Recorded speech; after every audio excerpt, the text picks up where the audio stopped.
Hello everyone, thank you so much for watching this video. Just want to let you know that there will be spoilers for the original Final Fantasy VII game, so if you have not played it, please be cautious of this video as it does contain spoilers. It also contains spoilers for Advent Children, the movie, so if you have not seen the movie, please know that this video will contain spoilers for that as well.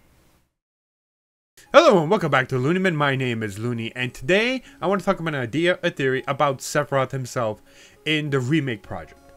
Some of you who have played the original Final Fantasy VII know about, Sephiroth, why he became Sephiroth, why he became evil, why he did this, why he did that. You know the whole story.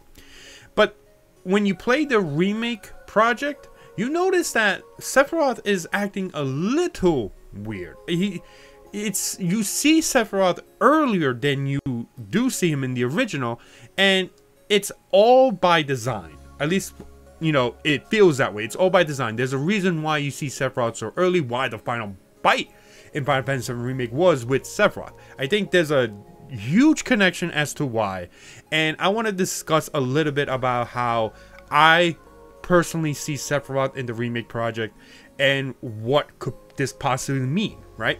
Now, some of you may know, over the past couple weeks or past couple months, we have been getting information from the Final Fantasy VII Remake Project development teams, specifically the Final Fantasy VII Rebirth team, about how Advent Children, the movie, the sequel movie to the original Final Fantasy VII, is somehow going to be connected, or they're going to want to connect it straight into this remake project, meaning that Advent Children will be a complete direct sequel, will be a canon sequel to the Final Fantasy VII story.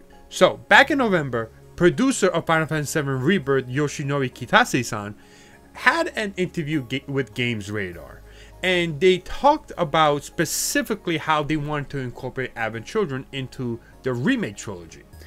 He basically stated this: "We are finally going to link up with Advent Children. That is going to be part of canon," Kitase said. "The overall storyline, the developments, will not go wildly out in the way that will not add up to Advent Children in the end. I don't think anyone wanted that. That's not what we're looking to create here. But to make sure it doesn't become stale and people know exactly where it's going, that it doesn't just follow the original word for word, we add in extra elements which add that little bit of doubt." Kitase elaborated that, as fans likely already know, the development team is looking to completely rework the storyline of what is widely regarded to be the best game in the Final Fantasy franchise. "Getting the right balance of that is so key," Kitase explained. "Ultimately, we're not trying to change the Final Fantasy VII story into something really different. The overall balance wouldn't really allow for that anyway." So what he's basically confirming here is that they want to connect this straight into Advent Children, so to basically make it canon. He's also saying that he doesn't want to change much of the original Final Fantasy storyline, but he wants to change bits and pieces of it to basically connect everything and try to create a good and basically the full complete story of Final Fantasy VII. Those who have played the original know that, the story of Final Fantasy VII is fantastic. It is great. But there are some things that just seem like it needs to be delved into more, which they are doing with the remake project.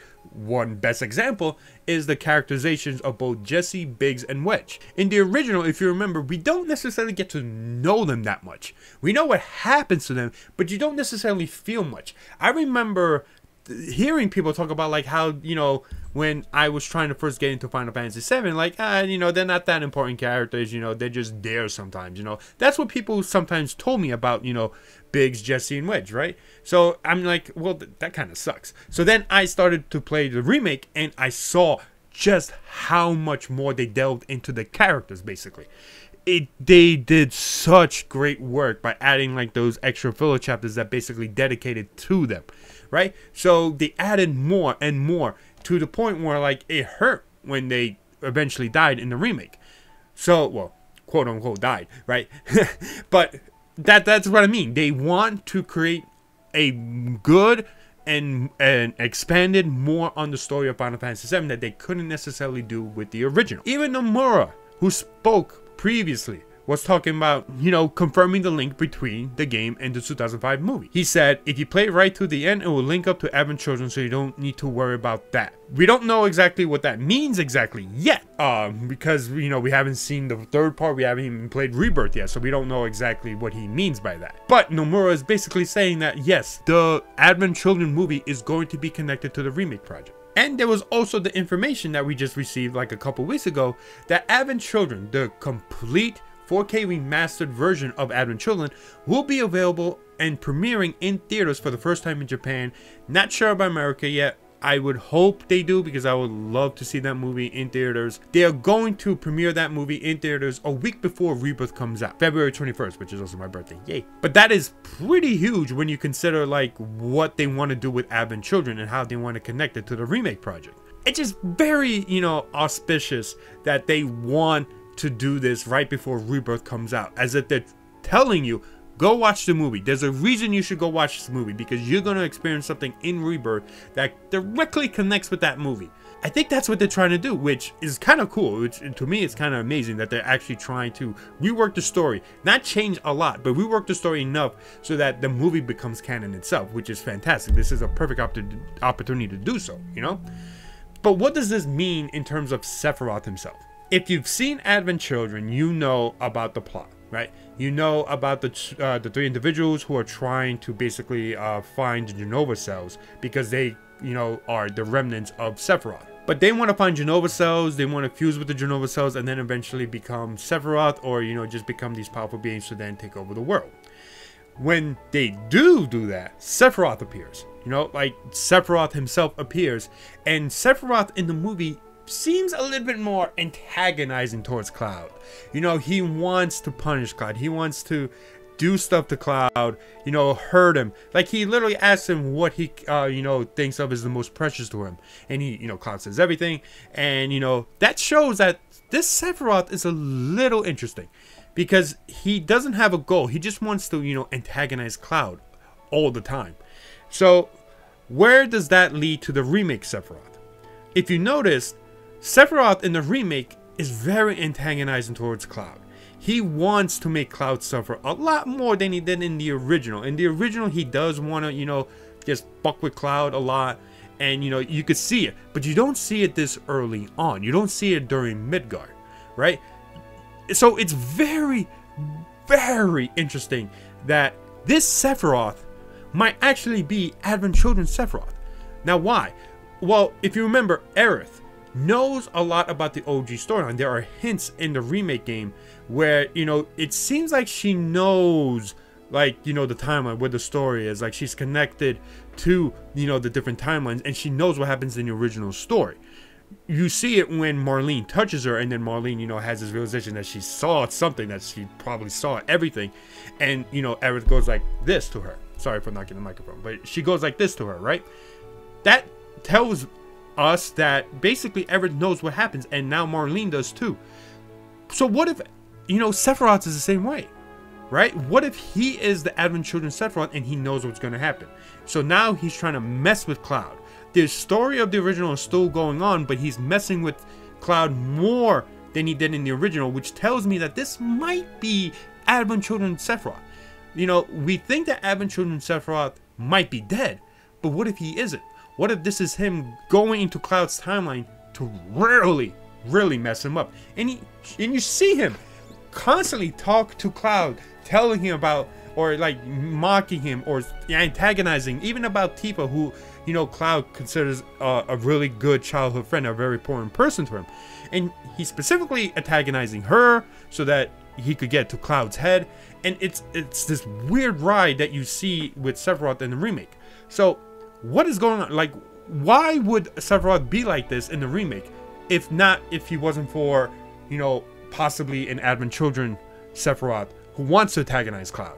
There's even a line in the movie that Sephiroth says where he states that he never or will never be a memory, which is a very interesting line, because in the movie he does technically disappear, but we don't know whether he dies or not. Some of us just assume he died because it is a sequel to Final Fantasy VII. But what if that's what they're playing at? What if his memory, himself, instead of dying or disappearing, move to this remake, move to this project that they're doing, and that's how they're going to connect it back to Advent Children. That the Sephiroth from Advent Children decided to go to a different timeline, a Cloud's timeline, a different version of, you know, the timeline of Final Fantasy VII, and now that's him antagonizing Cloud the same way he was antagonizing Cloud briefly in Advent Children. What if that's what they're planning? What if that's why Sephiroth showed up early and is antagonizing him? Because that is the Sephiroth from Advent Children. Something to think about. Not sure if that's where they're going to go, but it is something to think about, and it's a pretty cool idea if that's where they are headed. We don't know exactly where they're going to be headed towards with this, but it does feel like this Sephiroth definitely wants to antagonize Cloud more often than any other Sephiroth before. Similar to like Advent Children Sephiroth. So it's very, very interesting. Now there's many other theories about who this Sephiroth is. There are some people who believe that this Sephiroth might actually be a good Sephiroth. That maybe this is the Sephiroth of, you know, before he fused with Jenova in Nibelheim, right? Where he wants to save the planet and he's a good person. And he's trying to convince Cloud that I'm trying to save the planet. I'm not trying to basically do anything to you. Granted, he's not doing a terrific job with it because he's really making it very difficult for Cloud to even trust him. But, you know, there's some people who believe that. And there's a bunch of other theories about what Sephiroth could be doing. What is Sephiroth's goal? What does he want to do? Because in the, you know, the final scene where, you know, Sephiroth talks about, you know, the 7 seconds, he refers to himself as Ora instead of Watashi, which is what he used after the Nibelheim incident. Ora was more like he conversed kind of before, you know, the whole Nibelheim incident. It can be anything. There's so many theories around it, so many things that Sephiroth could be. That's so intriguing, so fascinating, so much fun to eventually figure out, and it's one of the reasons why we're very excited for this game. So I cannot wait to see who this Sephiroth is and just what happens overall in this remake project. There's just so many things that they could go with this, that just everything seems to be connected in some sort of way, especially now that we are basically getting it confirmed that Advent Children is going to become canon with the remake project, and how they want to make the best story that they can with the remake project, you know, expand the story of Final Fantasy VII to create a complete story. Kind of like how they're basically showing the complete version of Advent Children in theaters. They want to do a complete version of Final Fantasy VII, the story of Final Fantasy VII specifically. So it's going to be very interesting to see how it all connects. I can't wait. We're only 2 months and 3 days away, well, at least from this recording, from Rebirth. It's so fascinating. Do you believe that this Sephiroth might be connected to the Advent Children Sephiroth? Please let me know in the comments below. Please let me know what you think. Please like the video. Please subscribe to the channel. And can't wait for Final Fantasy VII Rebirth. Can't wait for it. But thank you so much for watching. Hope you enjoy, and I'll see you guys next time.